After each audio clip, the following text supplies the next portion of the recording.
नमस्कार, आप देख रहे हैं एचएनएन 24/7 और मैं हूं आपके साथ निश्चित भाटिया। बुलेटिन की शुरुआत करेंगे देश प्रदेश से आई तमाम बड़ी खबरों के साथ। देहरादून में आयोजित 10वीं अंतर विभागीय बैडमिंटन प्रतियोगिता 2025 का शुभारंभ कार्यक्रम में पहुंचे सीएम पुष्कर सिंह धामी ने मीडिया के सवालों पर जवाब दिया है।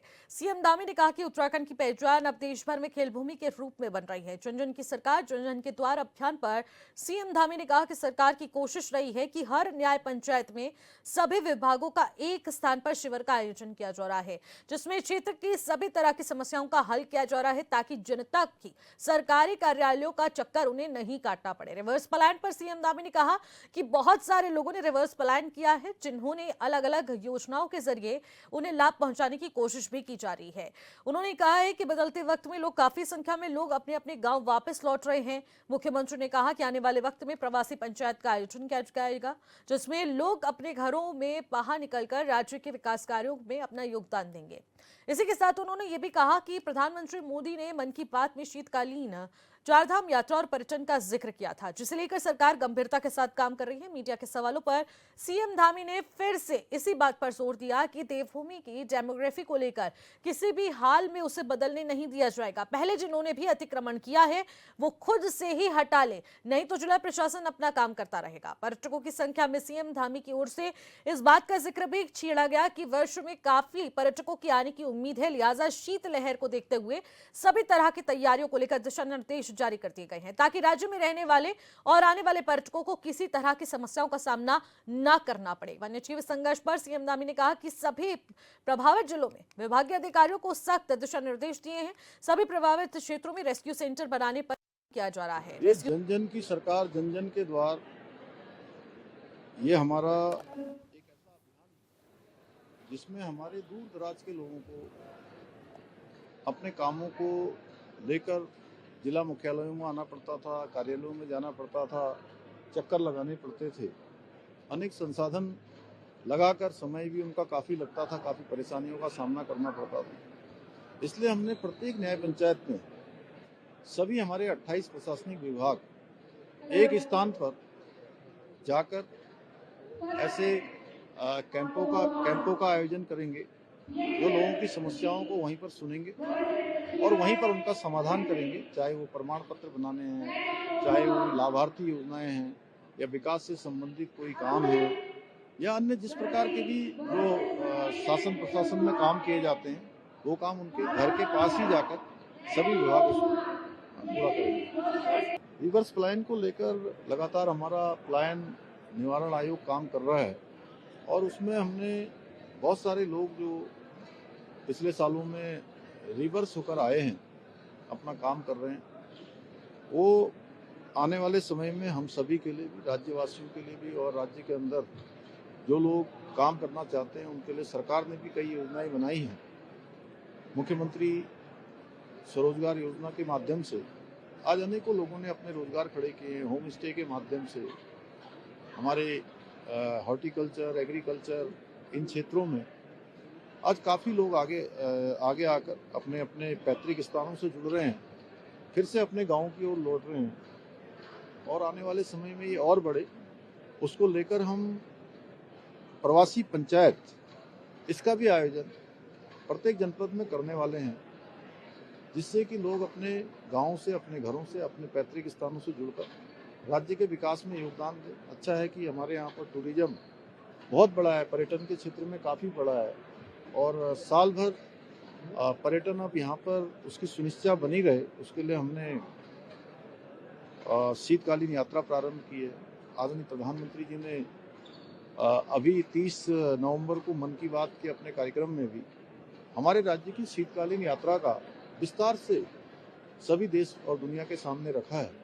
निश्चित रूप से उनके इस प्रकार से यात्रा का उल्लेख करने से पूरे देश और दुनिया के सामने हमारे राज्य का शीतकालीन जो यात्रा है या शीतकाल है, वो किस प्रकार से लोगों के लिए अच्छा हो सकता है, लाभदायक हो सकता है, उनका आना यहाँ पर वो सभी के ध्यान में आया है। उसको हम और बेहतर बनाने के लिए काम कर रहे हैं और इस क्षेत्र में जो लोग वापस लौट कर आ रहे हैं, रिवर्स पलायन कर रहे हैं, उनके लिए भी बहुत सारे अवसर पैदा कर रहा है। ये देखिए, देवभूमि की डेमोग्राफी, देवभूमि का सांस्कृतिक चीज़ें किसी भी कीमत पर यहाँ का देवत्व, उसका नुकसान नहीं होना चाहिए।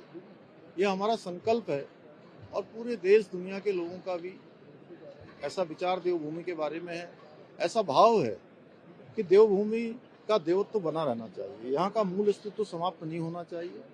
उसको लेकर हमने कानूनी रूप से सभी जो भी इस प्रकार का अतिक्रमण करने वाले हैं, जिनका यहाँ पर पहले कोई नामो निशान नहीं था, कोई अस्तित्व नहीं था, जिन्होंने अतिक्रमण किया है, वो अतिक्रमण स्वयं हटा लें, अन्यथा जो व्यवस्था है उसकी व्यवस्था के तहत अतिक्रमण हटाने का अभियान चल रहा है और अभी तक 10,000 एकड़ से अधिक जमीनें अतिक्रमण से मुक्त कराई गई हैं।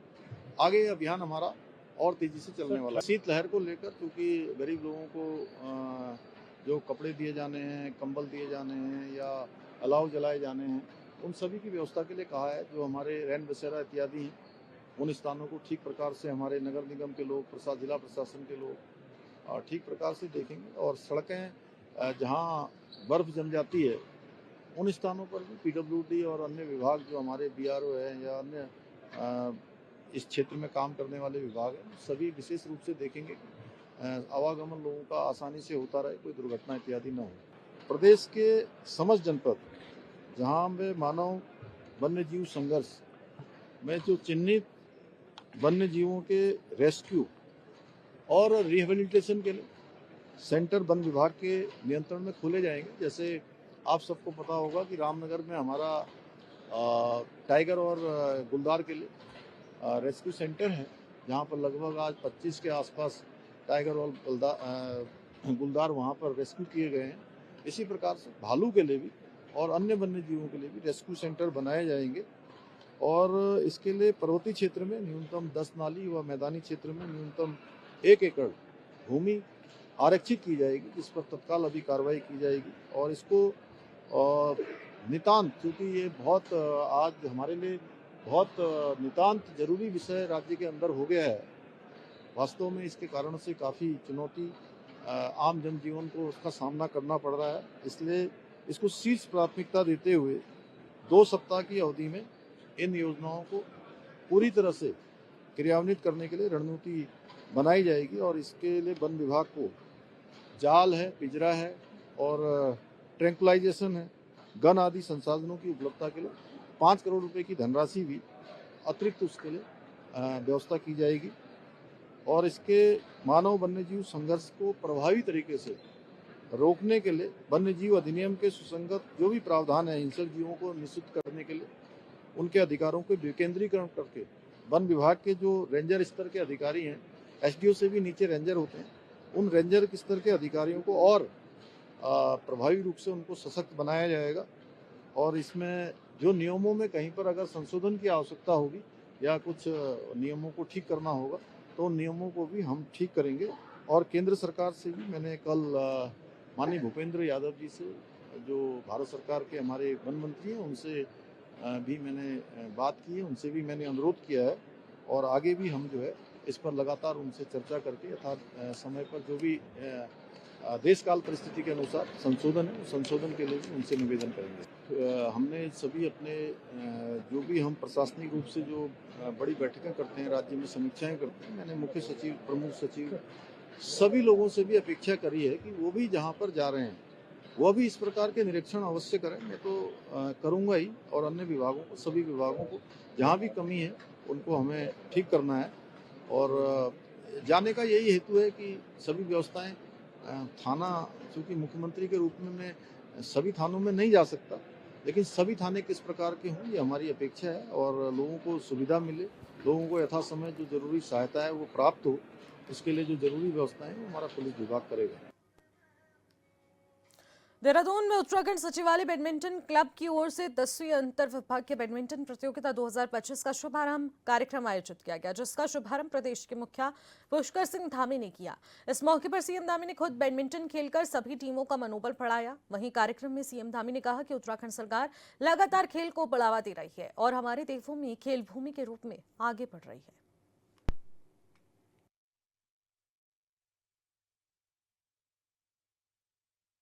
आजकल जितनी भागदौड़ है जिंदगी में, जितना तनाव है, तमाम प्रकार की चुनौतियां हैं जीवन में, और वो कहीं ना कहीं हमारे जो हमारा स्वास्थ्य उसको बहुत प्रभावित करता है।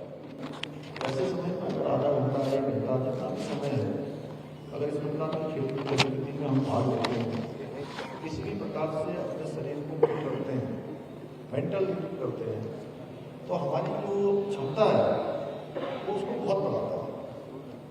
और चूंकि मैं आयुर्वेद को मानता हूँ और आयुर्वेद को जीता भी हूँ, पूरा नहीं, काफ़ी कुछ मैं कोशिश करता हूँ कि आयुर्वेद के हिसाब से जीवनचर्या को बनाया जाए, जीवन पद्धति को जिया जाए, क्योंकि वही एक ऐसी पद्धति है जो सच में जीवन जीने की एक ऐसी पद्धति जो हमारे पूर्वजों से हमको प्राप्त हुई, हमको विरासत में प्राप्त हुई। जब मुझे लोग कहते हैं, या मैं जब सुनता था पहले कि वो कहते थे कि पहला धन ये, दूसरा धन ये, तीसरा धन ये, चौथा धन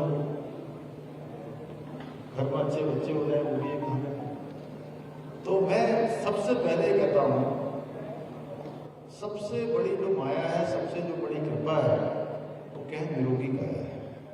तो सच में आपको जो है सभी प्रकार के सुख प्राप्त हो जाएंगे। आप जीवन में बहुत कुछ काम कर रहे हैं, बहुत कुछ आपने मान सम्मान भी प्राप्त कर लिया है, बहुत सारा अर्जन भी कर लिया है, बहुत सारी उपलब्धियां प्राप्त कर ली है, और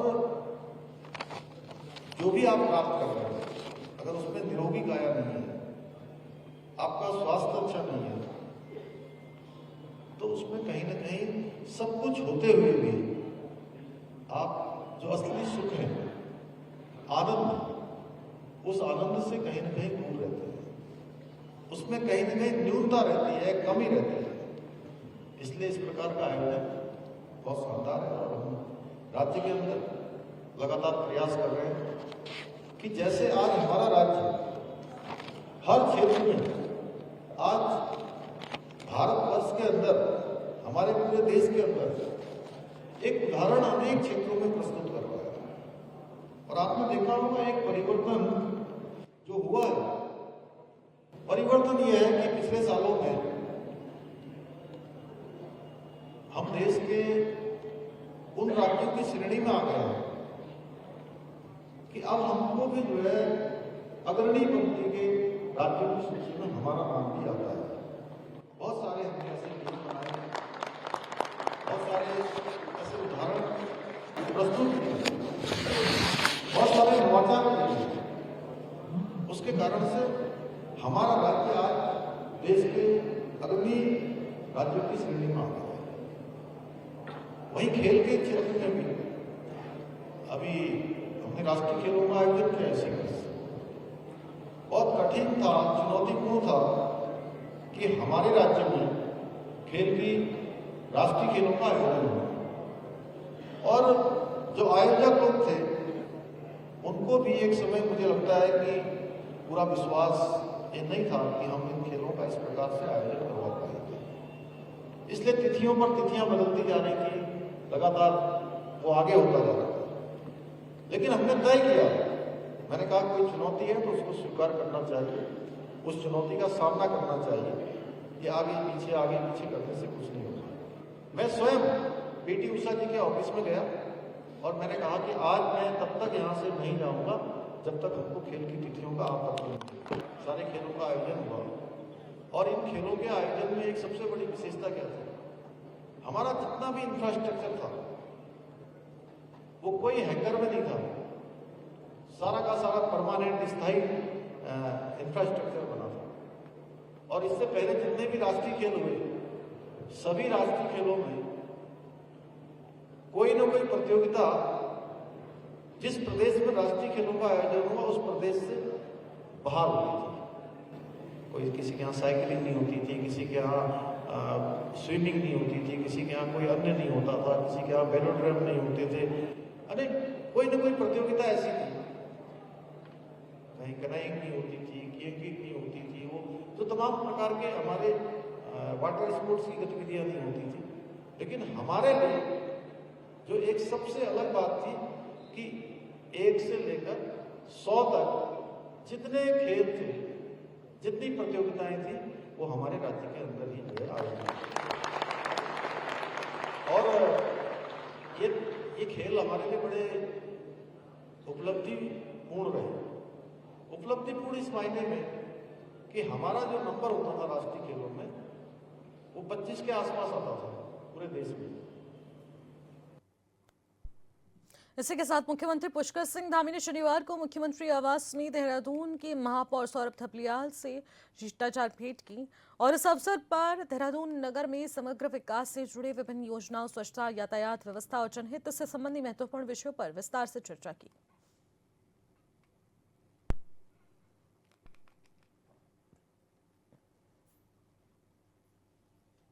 खबरों में आगे बढ़ेंगे। मंदसौर में पंचायत चुनाव को 2 साल हो गए हैं, लेकिन अभी भी चुनावों की रंजिश के मामले में अब थमने का नाम नहीं लिया जा रहा है। मंदसौर के भावगढ़ थाना क्षेत्र के ग्राम मऊखेड़ी में चुनावी रंजिश को लेकर एक पक्ष ने विपक्ष युवक की चाकू से गोदकर हत्या कर दी, जबकि इस मामले में 3 अन्य लोग गंभीर रूप से घायल हुए हैं। घटना को लेकर आक्रोशित लोगों ने सड़क पर मृतक का शव रखकर 3 घंटे तक चक्का जाम किया और आरोपियों के खिलाफ कानूनी कार्रवाई की मांग की है, जिसके बाद सूचना पर पहुंची पुलिस ने लोगों को कड़ी कार्रवाई का आश्वासन दिया है।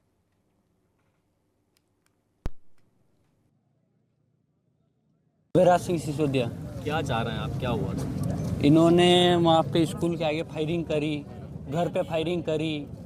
उसने शैलेंद्र सिंह ने चाकू मारा पापा को, और मोर सिंह ने, और एक मनोहर सिंह, देवेंद्र सिंह, दीपेंद्र सिंह, महेंद्रपाल सिंह, मोर सिंह, बेबी कुंवर, जो उनको हथियार दिए उन्होंने। क्या 12 बोर थे, 2 बंदूक थे, चाकू वाकू भी थे। कितने बार किए हैं? 2 बार चाकू मारे पेट में अंदर, फिर निकाला। घर पे फायरिंग करी, 2 जगह फायरिंग करी। इसको चाकू मारा, इसके सिर में मारी। चाकू मारने वाला कौन व्यक्ति था? शैलेंद्र सिंह, शैलेंद्र सिंह और मोर सिंह। आपके हाथ में चाकू रहते जाते हैं, हाँ। तो अब क्या चाह रहे हैं आप? क्या फांसी दो और क्या उनको? हाँ गिरफ्तारी, सबसे पहले गिरफ्तारी हो सकती है। हाँ, गिरफ्तारी करके फांसी। थाना भावगढ़ में कल दिनांक को भानेंद्र सिंह की मृत्यु के संबंध में सूचना प्राप्त हुई थी, जिससे थाना भावगढ़ में एक हत्या के संबंध में अपराध पंजीबद्ध किया गया है। इस संबंध में आज परिजनों के द्वारा शव रख कर जो है आरोपियों की गिरफ्तारी के संबंध में जो है बात कही गई है। इस संबंध में 3 आरोपियों को गिरफ्तार किया जा चुका है और अन्य आरोपी की गिरफ्तारी के आश्वासन के बाद जो परिजनों द्वारा धरना समाप्त किया। कौन से गांव की घटना है? ये थाना भावगढ़ के 3 मांगों को लेकर प्रदर्शन किया जा रहा है। परिजनों के द्वारा अन्य आरोपियों की गिरफ्तारी के संबंध में मांग की गई है, जिसमें आश्वासन के बाद परिजन। इस मामले में कितनी गिरफ्तारी हुई है? अभी तक 3 आरोपियों की जो है आरोपियों को अभिरक्षा में लिया गया है, अन्य की तलाश जारी है। तो ऐसी खबर पर ज्यादा जानकारी के साथ हमारे संवाददाता ललित शंकर धाकड़ हमारे साथ इस वक्त फोन लाइन के जरिए जुड़ रहे हैं। ललित, ये जानना चाहूंगी कि चुनाव को बीते हुए 2 साल हो चुके हैं, लेकिन अभी भी चुनावी रंजिश थमने का नाम क्यों नहीं ले रही है? आखिरकार अभी भी खूनी संघर्ष की खबरें सामने क्यों आ रही हैं? बिल्कुल निशी, मैं बता दूं कि मंदसौर जिले में भावगढ़ थाना क्षेत्र का एक मामला है, जहां पर गुरुवार रात एक विवाद होता है। चुनावी रंजिश को लेकर ये विवाद होता है। विवाद इतना बढ़ जाता है कि कहीं ना कहीं खून हो जाता है। खूनी संघर्ष ये विवाद में बदल जाता है। मामूली विवाद है, दूध की टंकी लेकर एक बच्चा जाता है, तभी 2 दोस्त आपस में झगड़ते हैं, तो विवाद इतना बढ़ता है कि उसके दोनों के जो परिजन है वो भी इस लड़ाई में शामिल हो जाते हैं और वहां पर फायरिंग तक की जाती है और चाकू की नोक पर एक दूसरे को धमकाने की कोशिश करते हैं। इसी दौरान जो जिसके बच्चे के साथ मारपीट की थी, उसी के पिताजी के छुड़ाने में चाकू लग जाता है, तो उसी दौरान उस पिताजी को जिला अस्पताल रेफर किया जाता है, तो उसकी वहां मौत हो जाती है। वही जो एक बालक है वो भी घायल गंभीर रूप से होता है, उसका इलाज अभी जिला अस्पताल में जारी है। उसके बाद जो परिजन है वो नाराज हो जाते हैं और उसके बाद वो भावगढ़ फंटे पर कई घंटों तक चक्का जाम कर, शव रखकर प्रदर्शन करते हैं और मांग करते हैं। जो आरोपी है, जो पुलिस है, उसने भावगढ़ पुलिस है, उन्होंने 4 जो आरोपी थे उनके खिलाफ तो प्रकरण दर्ज कर दिया था, लेकिन जो परिजन थे जिसकी मौत हो गई थी, उसके परिजनों की मांग थी साफ कि जो और भी जो आरोपी है, जैसे उसमें जो भी शामिल थे, जो उस लड़ाई में पहुंचे थे, उनके खिलाफ भी प्रकरण दर्ज किया जाए, साथ ही उनका जुलूस निकाला जाए। ऐसी कई मांगों को लेकर वो प्रदर्शन किया लंबे समय से, मतलब कई घंटे लेकिन तक उन्होंने ललित, प्रदर्शन इसी बीच पुलिस प्रशासन की तरफ से क्या कुछ प्रतिक्रिया आ रही है? इस मामले पर कितना सख्त एक्शन लिया जाएगा, कितनी कड़ी कार्रवाई होगी? क्योंकि बीते 2 सालों से ही चुनावी रंजिशों की खबरें सामने आ रही हैं और इस बार फिर से एक मामला जहां पर एक बार फिर से हत्या होती है और उसके बाद दोषियों पर आखिरकार क्या कुछ एक्शन होगा?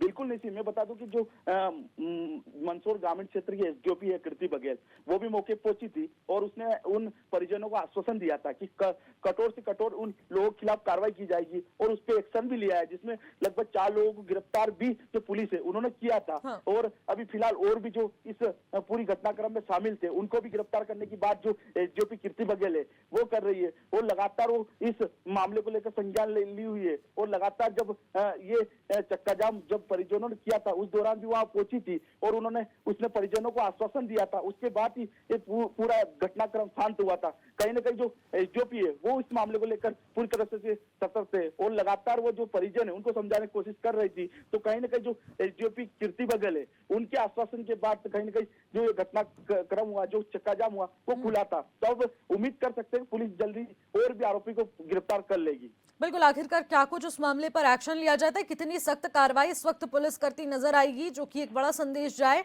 और इस चुनावी रंजिश पर पूर्ण विराम लग जाए। बहुत बहुत शुक्रिया ललित, तमाम जानकारी के लिए। खबर पर नजर बनाए रखिएगा। खबरों में आगे बढ़ेंगे। मंदसौर जिले के गांव नाहरगढ़ स्थित लिटिल आइंस्टीन इंटरनेशनल स्कूल में वार्षिक उत्सव 2025 निराले अंदाज में संपन्न हुआ है। कार्यक्रम में मुख्य अतिथि के रूप में मंदसौर ग्रामीण एसडीओपी कीर्ति बघेल समेत अन्य वरिष्ठ अधिकारियों ने शिरकत की और इस दौरान अतिथियों ने मां सरस्वती के पूजन के साथ वार्षिक उत्सव का विधिवत शुभारंभ किया। वहीं कार्यक्रम में बच्चों ने देशभक्ति और सांस्कृतिक गीतों की शानदार प्रस्तुति थी। फिलहाल देश प्रदेश की खबरों में इतना ही। आप देखते रहिए HNN 24/7। नमस्कार।